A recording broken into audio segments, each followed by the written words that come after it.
एक बार भगवान के पार्षदों को भी अहंकार हो गया। आप एक बात विचार कर लेना, ऐसी बात नहीं है कि मनुष्य जीव को ही अहंकार होता है। जो भगवान के समीप में रहते हैं, भगवान के जो नजीक में रहते हैं, उनको भी अहंकार लग जाता है। यहाँ महापुरुष कहते हैं कि एक समय ऐसा आया कि जब भगवान श्री द्वारकाधीश जी द्वारका में निवास कर रहे थे, उसी क्षण भगवान के जो मुख्य 3 पार्षद कहे जाते हैं, एक तो गरुड़ महाराज, दूसरा भगवान का चक्र और तीसरा रुक्मणी जी, इन तीनों को अहंकार हो गया। रुक्मणी जी को विचार आया कि मैं भगवान की पत्नी हूँ, इसलिए मुझसे ज्यादा सुंदर इस संसार में कोई नहीं है, इसीलिए मैं भगवान की पत्नी हूँ। अहंकार उत्पन्न हुआ स्वयं के रूप का। इधर चक्र को भी अहंकार लग गया कि मुझसे शक्तिशाली कोई नहीं है, जहाँ जरूरत पड़ती है भगवान मेरा ही उपयोग करते हैं। इस संसार में मुझसे तगड़ा कोई योद्धा नहीं है, कोई शस्त्र नहीं है, ऐसा अहंकार चक्र को हो गया। और इधर गरुड़ जी को भी अहंकार हो गया कि विष्णु भगवान मेरे सिवाय किसी के ऊपर बैठते नहीं है। उसका कारण कि मैं पल भर में वहां पहुंच जाता हूं जहां कोई नहीं पहुंच सकता। मेरी गति का सामना इस संसार में कोई नहीं कर सकता, सबसे तेज चलने वाला हूं मैं। इन तीनों को अहंकार हुआ। एक दिन कृष्ण भगवान बैठे हुए और कृष्ण भगवान को ऐसा लगा कि चलो अब हम थोड़ी लीला कर लेते हैं, इन लोगों के अहंकार को मिटा देते हैं, ताकि कल को इनके अंदर अहंकार ज्यादा बड़ा रूप धारण ना कर ले। इधर भगवान ने लीला करने का मन बनाया और गरुड़ जी को कहा कि हे गरुड़ जी, आप फलाने वन में जाइए, जंगल में जाइए, वहां पर एक बानर, हनुमान नाम का बानर भजन कर रहा होगा। आप उनको जाकर के बोलना कि आपको कृष्ण भगवान ने बुलाया है। ये बात द्वापर की है, याद रखना, क्योंकि हनुमान जी अजर अमर अविनाशी है। उनको वरदान है कि वह कभी इस लोक को छोड़ करके नहीं जाएंगे, बस हमेशा भगवान का गुणगान गाते रहेंगे, ऐसा उनको वरदान है। इसलिए गरुड़ जी को भेजा कि जाकर के हनुमान जी को बोलोगो कि कृष्ण भगवान ने आपको बुलाया है और अति शीघ्र चलिए। गरुड़ जी तुरंत गए। पहले तो जाते जाते ही बहुत समय लग गया उनको पहुंचते पहुंचते। उसके बाद हनुमान जी को ढूंढा और हनुमान जी से कहा कि हे हनुमान जी, आपको भगवान श्री कृष्ण ने याद किया है, आप वहां चलिए। हनुमान जी ने उनको नॉर्मल सा ही जवाब दे दिया कि कौन से भगवान, मैं किसी कृष्ण भगवान को नहीं जानता, मैं कहीं नहीं जाने वाला, मेरे तो एक ही इष्ट है, एक ही भगवान है और वह भगवान है श्री राम, मैं किसी कृष्ण भगवान को नहीं जानता। ऐसा कह दिया ने गरुड़ को बोल दिया। गरुड़ बेचारा फिर दौड़ा जहाँ भगवान श्री कृष्ण जी बैठे थे। आकर के भगवान को बोला कि भगवान, हनुमान जी ने तो मना कर दिया कि मैं किसी कृष्ण को नहीं जानता, इसलिए मैं नहीं आने वाला। तब भगवान श्री कृष्ण ने कहा कि गरुड़ जी, अब की बार फिर से जाओ। अब गरुड़ जी बोल रहे कि 4 घंटे मुझे जाने में लगते हैं, 4 घंटे आने में लगते हैं, फिर से भगवान मुझे भेज रहे हैं।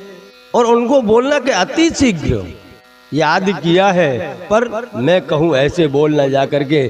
भगवान कृष्ण ने कहा कि आप अब की बार जाओ तो हनुमान जी को बोलना कि आपको भगवान श्री राम ने द्वारका में याद किया है, उनको साथ में लेकर के आना, मुझे अति शीघ्र उनसे काम है। ऐसा कहकर के गरुड़ जी को भेज दिया। फिर भगवान ने चक्र को बुलाया और चक्र से कहा कि आप द्वार पर जाकर के खड़े हो जाओ, मेरी आज्ञा के बिना अंदर कोई प्रवेश नहीं करना चाहिए। और चक्र को तो स्वयं की शक्ति के ऊपर विश्वास था कि मेरी आज्ञा के बिना कोई प्रवेश नहीं कर सकता, मैं किसी को करने भी नहीं दूंगा। इधर रुक्मणी जी को भगवान ने कहा है कि हे देवी, आप 16 श्रृंगार करके सज करके आइए और आकर के मेरे साथ में बैठिए, मेरा एक भक्त मुझसे मिलने आ रहा है। रुक्मणी जी को कह दिया। रुक्मणी जी भी 16 श्रृंगार करके भगवान के समीप आकर के बैठ गई। और जब समीप आके बैठ गई तो गरुड़ जी हनुमान जी के पास में पहुंचे हैं और हनुमान जी से जाके गरुड़ जी ने कहा है कि हनुमान जी, आपको द्वारका में भगवान श्री राम ने याद किया है। जब हनुमान जी को इतना कहा गया कि भगवान श्री राम ने याद किया है तो हनुमान जी प्रफुल्लित हो गए, आनंदित हो गए और कहा कि चलो भाई मैं भी आता हूँ। तो गरुड़ जी ने कहा कि हे हनुमान जी, आप वैसे भी बुजुर्ग हो गए हो, आप कैसे आओगे? चलो आपको मैं अति शीघ्र बुलाया है तो अति शीघ्र मेरी पीठ पर बैठा करके भगवान के समीप ले जाता हूँ। हनुमान जी ने कहा कि भाई मैं आ जाऊंगा मेरे हिसाब से, आप जाइए, आपको विलंब हो जाएगा पहुंचने में, लेकिन मैं मेरे हिसाब से ही आऊंगा। इधर कह के गरुड़ जी को विचार हुआ कि यह कैसे पहुंच पाएगा जब मैं इस संसार का सबसे गति से चलने वाला पक्षी हूँ। जब ये मेरे ऊपर नहीं बैठ रहा तो ये पहुंचेगा कैसे? इधर गरुड़ जी तो निराश होकर के पूर्ण अपनी गति से चलने लगे, पर हनुमान जी की गति कभी किसी ने देखी नहीं। उस गति से हनुमान जी वहां से प्रस्थान किए और प्रस्थान करके द्वारका जी जब पहुंचे तो हनुमान जी ने देखा कि दरवाजे पे चक्र है। उसने रोका। हनुमान जी ने उस चक्र को उठा करके स्वयं की कांख में दबा लिया है, बगल में दबा लिया और अंदर महल के अंदर प्रवेश कर गए। महल के अंदर जब प्रवेश कर गए तो सामने भगवान कृष्ण, माता रुक्मणी जी दोनों बैठी हैं। जब दोनों बैठे तो हनुमान जी ने भगवान श्री कृष्ण को प्रणाम करते हुए कहा कि हे प्रभु, आज आप अकेले कैसे बैठे हो? ये आपने बगल में दासी किसको, कौन सी दासी को बैठा रखा है? मेरी माता सीता कहाँ है? तो यहाँ पे थोड़ी रुक्मणी जी को विचार हुआ कि सीता जी इतनी सुंदर थी क्या कि आज यह हनुमान जी भी आकर के मुझे दासी कह रहे हैं? इसका मतलब क्या? मैं तो यही सोच रही थी कि मुझसे सुंदर इस संसार में कोई है नहीं। फिर भगवान से कहा रुक्मणी जी ने कि भगवान, ये सीता जी कौन है? उनको बुलाइए, हम भी उनका दर्शन करना चाहते हैं। तब भगवान श्री कृष्ण ने माँ राधा जी को याद किया है और राधा जी जब प्रकट हुई तो हनुमान जी ने राधा जी को प्रणाम करते हुए कहा कि माते, आप कहाँ थी? यहाँ भगवान अकेले एक दासी के साथ में बैठे हुए हैं, आप उनकी बाजू में बैठ करके उनको सुशोभित कीजिए। तब भगवान श्री कृष्ण ने कहा कि हनुमान जी, आपको द्वार पर किसी ने रोका नहीं, आप ऐसे ही डायरेक्ट आ गए? तो हनुमान जी ने अपनी बगल से निकाल करके उस चक्र को छोड़ा और कहा कि प्रभु, मुझे इसने रोका था, लेकिन मेरे प्रभु के दर्शन के लिए जाने से कोई हमें रोक नहीं सकता। हम तो स्वयं प्रभु के दर्शन करना चाहते हैं, इसलिए इसको मैंने बगल में ले लिया। फिर भगवान ने पूछा कि आप आ गए तो गरुड़ जी कहाँ है? मैंने तो आपको गरुड़ को लेने के लिए भेजा था। तब हनुमान जी ने कहा वो आ रहे होंगे धीरे धीरे। इतना जब वार्तालाप चल रही थी उसी क्षण गरुड़ जी भी वहां पहुंच गए, हाँफते हाँफते।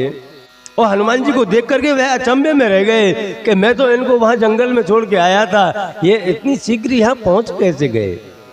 इधर भगवान ने अपनी लीला का समापन करते हुए कहा कि हे रुक्मणी जी, आप स्वयं विचार कर लेना।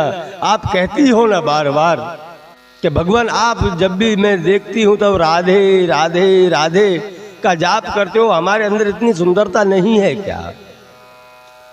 तो हे रुक्मणी जी, आप ये देख लीजिए, मैं इनको रात और दिन भजता हूँ, इसीलिए भजता हूँ कि इनसे सुंदर कोई इस संसार में है नहीं। इधर जो अहंकार रुक्मणी जी को था रूप का, वह भगवान ने यहाँ मेट दिया है। उधर चक्र से कहा कि भैया, तुझे भी तो अहंकार हो गया था कि तू इस संसार का सर्वोपरि हथियार है, तो आज क्यों ना तू हनुमान जी को रोक पाया? इधर चक्र का भी अहंकार तोड़ दिया, उधर गरुड़ को बोला कि तुम भी अहंकार में आ गए थे गरुड़, कि आपसे तेज कोई संसार में चल नहीं सकता। तो ये देख लो तुम साक्षात हनुमान जी को, आप हनुमान जी के भी बराबर में नहीं चल पाए। इसलिए अहंकार इस संसार में किसी का रहा नहीं। और जो भी कार्य किया हनुमान जी ने वह सब राम नाम का प्रताप था, क्योंकि हनुमान जी हमेशा राम राम राम राम का जाप किया करते हैं। और जब राम राम का जाप चलता है ना, तो राम नाम का एक शक्ति ही इतनी है कि उसके सामने सब फेल है। इधर भगवान श्री कृष्ण ने तीनों का अहंकार समाप्त किया है। मेरा कहने का मतलब इतना ही है कि बंधु, कि आप अपने जीवन में से जो अहंकार है उस अहंकार को समाप्त कर दीजिए। अपने जीवन में कभी अहंकार लाना मत, क्योंकि अहंकार हमेशा इंसान का सर्वनाश करता है।